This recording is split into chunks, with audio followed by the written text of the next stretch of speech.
Salut à tous, on se retrouve aujourd'hui pour l'épisode numéro 345 de l'After Zap Image. N'oubliez pas ce soir encore 2 huitièmes de finale de Ligue des Champions avec cette superbe affiche entre l'Atlético et la Juve. Si vous voulez suivre un petit peu toute l'actu de ce match, n'hésitez pas à télécharger OneFootball. Les liens sont dans la description. Nous on commence avec les résultats de l'Olympique Lyonnais cette année face au gros, donc notamment face à City, le PSG ou encore le Barça. On a oublié le match à Paris, au Parc des Princes, où ils ont pris 5-0. C'était un match un peu particulier. Sinon, sur les autres résultats, Lyon n'a toujours pas perdu.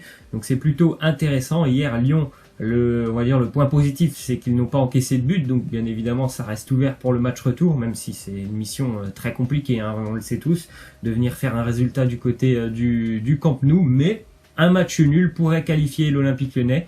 Dès lors qu'il y a un partout, enfin peu importe, si Lyon marque et qu'il y a un match nul, ça qualifie l'Olympique Lyonnais. Donc hier, voilà, le match a été très compliqué, mais voilà, il y a 0-0, donc ça laisse encore des chances à Lyon pour le match retour. Ensuite, les stats, enfin surtout, on va dire une petite heat map, la map, on va dire chaude avec les points chauds de Memphis Depay sur le terrain. On l'a vu, il a été il a beaucoup couru forcément face au Barça. Memphis Depay avec un match assez décevant, comme beaucoup de Lyonnais quand même sur le secteur offensif. Beaucoup de ballons perdus par Memphis Depay, c'est ça qui est un peu décevant, c'est que dès lors que Lyon a pu récupérer le ballon, et en plus de ça il le récupérait assez bas le ballon, malheureusement il le rendait très très rapidement au Barcelonais, donc c'est vraiment assez décevant. Memphis Depay, il n'a pas pesé pour moi sur ce match. C'est vrai que l'absence notamment de Nabil Fekir a beaucoup pesé, je trouve, pour l'Olympique Lyonnais. Ensuite, déclaration de Bartomeu, il nous dit: beaucoup ont été surpris par le niveau de Clément Lenglet. Nous savions que c'était un grand joueur, c'est pour cela que nous l'avons fait venir. Il s'est adapté très rapidement au club et à son style de jeu. L'équipe de France a de très bons défenseurs centraux. On l'a vu, on va dire, pour des premières fois dans un match de très haut niveau, Clément Lenglet. Et hier, je l'ai trouvé très solide. Franchement, son duo avec Gérard Piqué hier, il n'a pas trop été en difficulté face à l'Olympique Lyonnais. Il y a eu une fois où je crois il a été un petit peu gêné face à Dembélé qui lui a mis un petit pont avant de se heurter à Ter Stegen. Sinon, c'était quand même globalement solide de la part de Clément Lenglet. Ensuite, on a la petite info, bien sûr, au match retour. Nabil Fekir sera présent puisqu'il était suspendu hier. Donc ça, c'est vraiment très important. Je pense qu'hier, il aurait fait énormément de bien, surtout pour tenter de conserver les ballons, comme je vous ai dit tout à l'heure, les ballons que Lyon récupérait. Et bien voilà, ils étaet souvent très rapidement rendus au Barça. Je pense que Fekir aurait été là hier, il aurait certainement aidé à conserver un peu plus le ballon, à faire monter un peu plus le 11 lyonnais. Donc ce sera vraiment un renfort pour le match retour de l'Olympique Lyonnais. Nabil Fekir. Ensuite, une petite stat sur le Barça qui a tiré hier 25 fois au but contre Lyon. Donc c'est déjà sur les 25 tirs. Il y a 5 tirs cadrés pour le Barça. C'est pas une très très bonne statistique. 5 sur 25. C'est le total le plus élevé en nombre de tirs pour une équipe sans jamais marquer depuis 2003-2004. Donc voilà, quand même, ça faisait 15 ans qu'une équipe n'avait pas fait une statistique comme ça, c'est-à-dire 25 tirs sur un match de Ligue des Champions sans trouver la faille. Après voilà, le Barça a eu beaucoup le ballon, ils ont beaucoup tiré. Il n'y a pas eu énormément de situations très chaudes quand même pour Anthony Lopez. Donc problème d'efficacité certainement pour le Barça. Et d'ailleurs, le joueur qu'on voit sur l'image, Luis Suarez, a été hyper décevant. C'est vraiment un Suarez en difficulté qu'on voit depuis maintenant quelques semaines. Le point positif aussi pour l'Olympique Lyonnais hier, c'est qu'avec cette réception du Barça, eh bien les caisses du club vont voir un énorme chèque arriver quand même, avec à peu près 20 millions d'euros, notamment grâce à la billetterie, environ 5 millions d'euros, et à peu près 16 millions d'euros aussi pour le stade, les droits télé et les droits aussi de l'UEFA après la qualification pour les huitièmes. Il y a aussi tout ça qui arrive dans les caisses du club de Lyon, donc c'est plutôt intéressant bien évidemment de se qualifier en huitième de finale pour un club comme l'Olympique Lyonnais. Ensuite, du côté du Paris Saint-Germain, un quotidien brésilien nous annonce que les dirigeants du PSG pourraient proposer prochainement une prolongation de contrat à Dani Alves. Voilà, maintenant Dani Alves, il est quand même assez âgé.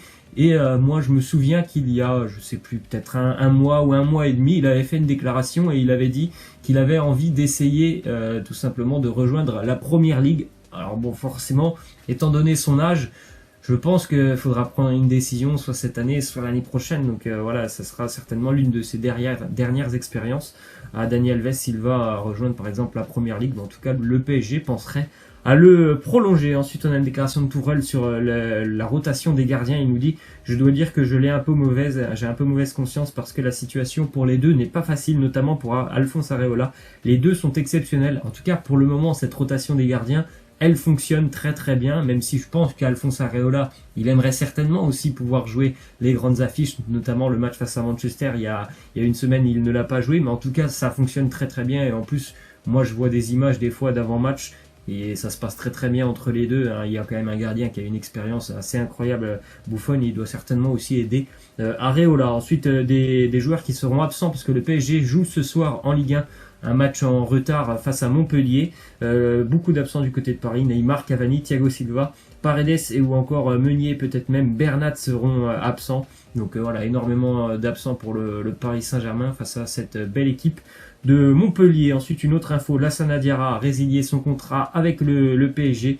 D'ailleurs, il n'a plus mis les pieds au camp des loges depuis plusieurs semaines. Bon, c'était certainement inévitable. On sait que Diarra n'a pas pu prouver, on va dire, même il n'a pas pu s'imposer avec le Paris Saint-Germain. Donc il a résilié son contrat. Ensuite, du côté de l'OGC Nice, on a appris hier qu'il y avait eu vraisemblablement un petit entretien entre Saint-Maximin, son entraîneur, et le président de l'OGC Nice. Donc après cet entretien, Nice a sanctionné Alan Saint-Maximin. Donc pour le moment, la nature de cette sanction n'a pas été divulguée, ça reste en interne. Peut-être que, je sais pas, il sera pas présent ce week-end, peut-être qu'il y a eu une amende. En tout cas, visiblement, s'il a été sanctionné, c'est que vraisemblablement cette histoire de malade imaginaire, eh ben, c'est du réel. Enfin, on verra, peut-être que la nature de la sanction sortira dans les prochains jours. Ensuite, une info qui concerne la Juventus: c'est un joueur, Sami Khedira, le champion du monde 2014 allemand, qui souffre d'un problème cardiaque.